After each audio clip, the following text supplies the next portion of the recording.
Olá,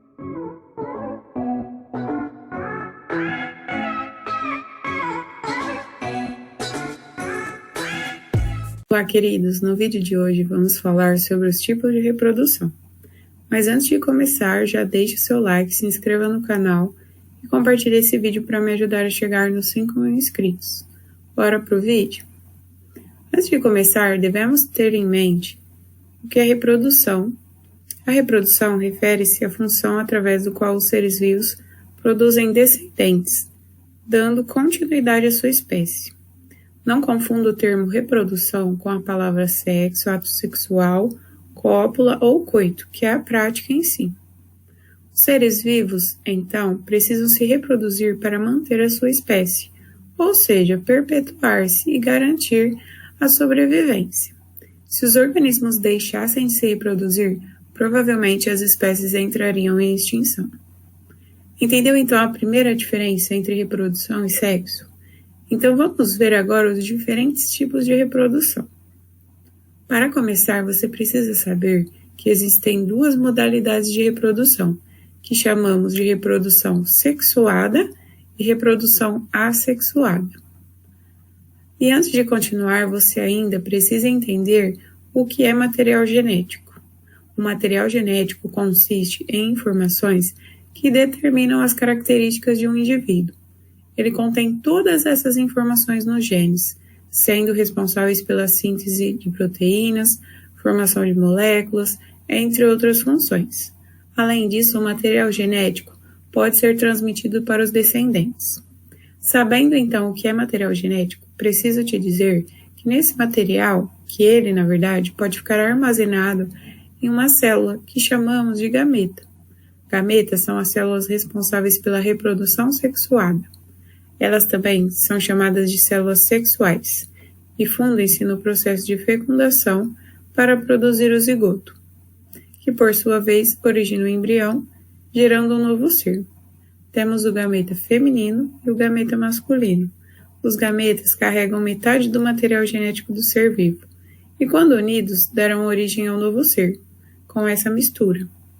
Os gametas mais conhecidos são o espermatozoide, que é o gameta masculino animal, e o ovócito secundário, chamado de óvulo, que é o gameta feminino animal. A reprodução sexuada é, então, um tipo de reprodução que envolve a troca de material genético. O tipo de reprodução é que, através dela, os seres garantem a variabilidade genética, que é uma expressão que diz respeito à variedade de diferentes versões de um mesmo gene que uma espécie representa. Na espécie humana, por exemplo, podemos observar facilmente como a variabilidade genética provoca diferenças individuais, sendo possível distinguir diferentes tonalidades de pele, altura, cabelo, entre outras características. Essa variabilidade ocorre pois o material genético que veio de gametas do macho e da fêmea se uniram formando um ser, com características mistas. Por exemplo, uma mãe pode ter 5 filhos do mesmo pai. Mesmo sendo filhos das mesmas pessoas, eles não serão idênticos geneticamente. Entendeu o que é variabilidade genética? Por exemplo, imagine um urso polar que nasce sem pelos. Provavelmente ele não sobreviveria ao frio. Se esse mesmo urso tivesse filhos idênticos a ele, concordam que a espécie dele não sobreviveria por muito tempo em seu habitat? Pois é. Então, graças à variabilidade genética, conseguimos manter a sobrevivência dessa espécie. Um urso sem pelos, por exemplo, poderia, através da reprodução, encontrar uma parceira e gerar filhos com pelos, mantendo a espécie naquele ambiente. Entendeu a importância dessa variabilidade? Na reprodução sexuada, dizemos que ocorre um maior gasto energético e é um processo mais demorado. Os animais precisam produzir os gametas, isso vai depender da fase de sua vida. Ele precisará encontrar um parceiro, muitos animais precisam brigar pelos seus parceiros com outros animais. Essa seria uma desvantagem.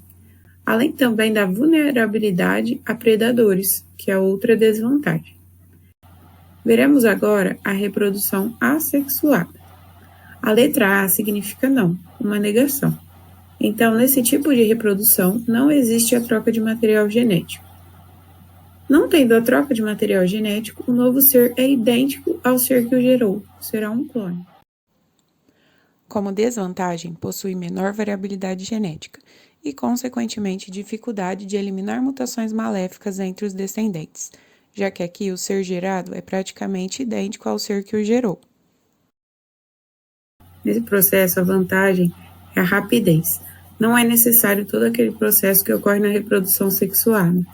O processo aqui é simples, rápido, e ainda os seres que se reproduzem assim não necessitam gastar tanta energia à procura de um parceiro, pois ele mesmo vai gerar o seu clone. Um exemplo de ser vivo que faz a reprodução assexuada são as bactérias. É importante salientar que mesmo as bactérias sendo unicelulares, além da reprodução assexuada, elas também podem realizar a reprodução sexuada. Como? Através do compartilhamento de material genético, onde existe uma bactéria doadora e outra receptora. Além das bactérias, outros seres vivos também realizam a reprodução assexuada. Veremos agora alguns tipos de reprodução assexuada. Divisão binária, também chamada de bipartição, fissão ou cisparidade.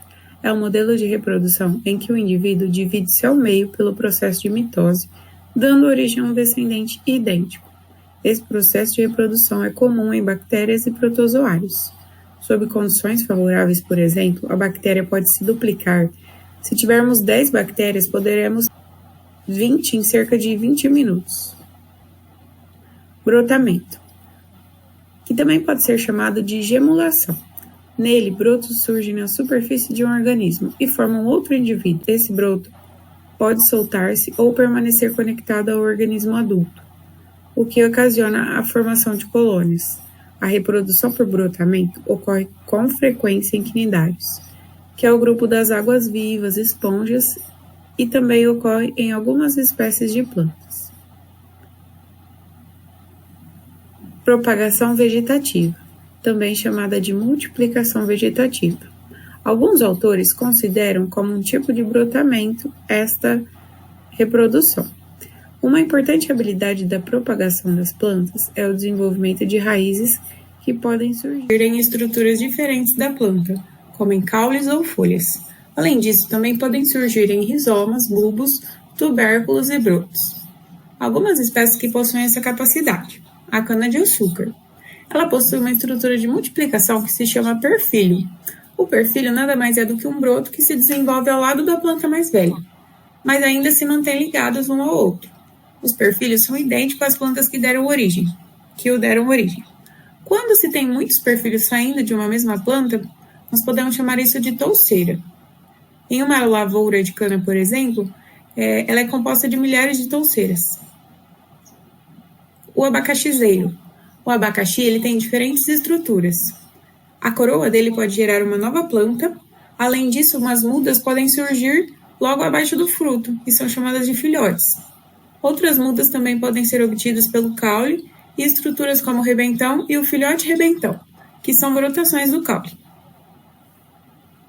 O morangueiro. Seu caule se ramifica e dá origem a novas plantas. Essa estrutura se chama estolão. O caule se espalha pelo solo e dele vai surgir raízes, onde será desenvolvido um novo morangueiro.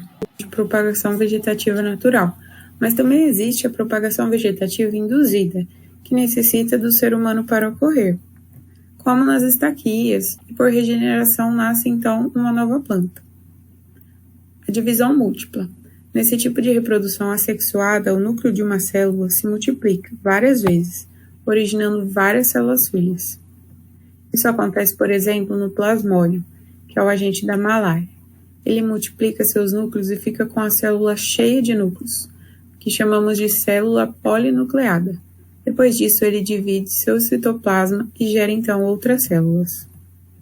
A partenogênese diz respeito ao crescimento e desenvolvimento de um embrião, sem que ocorra a fertilização, ou seja, ocorre por reprodução assexuada. São fêmeas que apresentam a habilidade de procriar sem que haja um parceiro sexual, havendo a participação apenas do gameta feminino. Hoje em dia, a biologia evolutiva também utiliza o termo telitoquia. Esse fenômeno acontece naturalmente em plantas agamospermicas, seres invertebrados como pulgas de água, abelha, entre outros, e também em determinados vertebrados, como lagartos, salamandras, alguns peixes e perus. Os seres que se reproduzem dessa maneira geralmente estão relacionados a ambientes isolados, como ilhas oceânicas ou ambientes de cativeiro. Na comunidade das abelhas melíferas, por exemplo, a rainha produz ovos, podendo fertilizá-los ou não, sendo que os fertilizados tornam-se fêmeas, diploides, rainhas ou operárias. O que vai decidir se vai nascer uma rainha ou operária vai ser a alimentação. E os ovos que não foram fertilizados tornam-se machos haploides, conhecidos como os zangões. A partenogênese cai muito em vestibular. Para lembrar, você pense que o zangão é o verdadeiro filho da mãe. Mais à frente, vocês aprenderão sobre haploide e diploide. Outro tipo de reprodução assexuada é a esporulação.